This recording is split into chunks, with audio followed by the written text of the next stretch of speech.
Facility కదా మనకుంది. కనుక పిల్లలు కూడా నానమ్మ దగ్గరకు అమ్మమ్మ దగ్గరకు రావడానికి కూడా ఇష్టపడటం లేదు.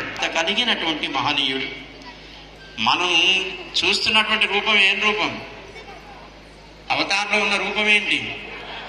వరాహ స్వామి కదా. అసహ్యం ఏర్పడుతుంది. దాని జన్మ లాంటిది.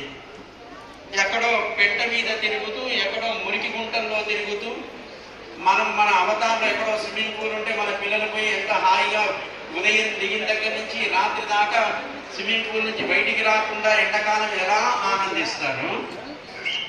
ఆ జంతువు మురికి గుంట కానీ బురదలు కానీ ఇలాంటివి ఏమైనా ఉంటే దాంట్లో దిగి దానికి అదే స్వర్గం.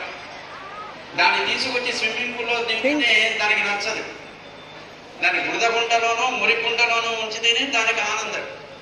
అలాంటి రూపాన్ని కూడా ధరించి భగవంతుడు మనకి ఆధారమైనటువంటి ఈ భూమిని తాను ఉద్ధరించి మన ఈనాడు మన జీవన వ్యవహారం సాగడానికి కారణమైనటువంటి ఆ భూమిని తాను ధరించి మనందరినీ రక్షించినటువంటి మహనీయుడు, మహోపకారం చేసినటువంటి రూపం అది.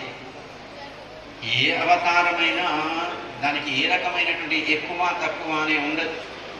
అది రాముడా, కృష్ణుడా, లేదా వరాహమా, నారసింహుడా, లేదా మత్స్య, కూర్మ, అన్ని అవతారాలు కూడా జీవ కోటిని ఉద్ధరించడం కోసం, మనని రక్షించడం కోసమే.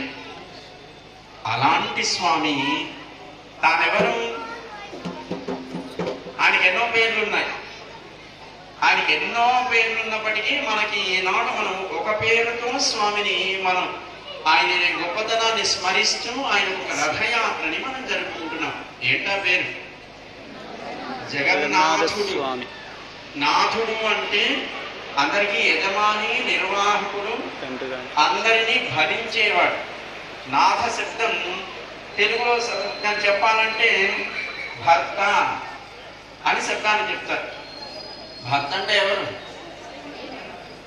తాళి కట్టిన వాడు కాదు, భరించేవాడు. తాళి కట్టాడు కనుక భరిస్తున్నాడు.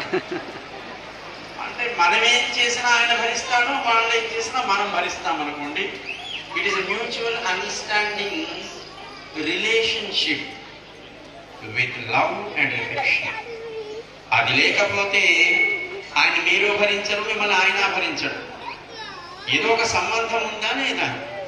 ఆ సంబంధం భార్యాభర్త అనేటువంటి సంబంధానికి మధ్యలో ఎక్కడ ఏ వైపు తప్పు జరిగినా దాన్ని కాంప్రమైజ్ అవి ఆ వ్యక్తితో జీవితకాలం తానే ప్రాణంగా భావిస్తూ బ్రతకడమే భార్యాభర్తల మధ్యలో ఉండేటువంటి ఒక గ్రేట్ రిలేషన్.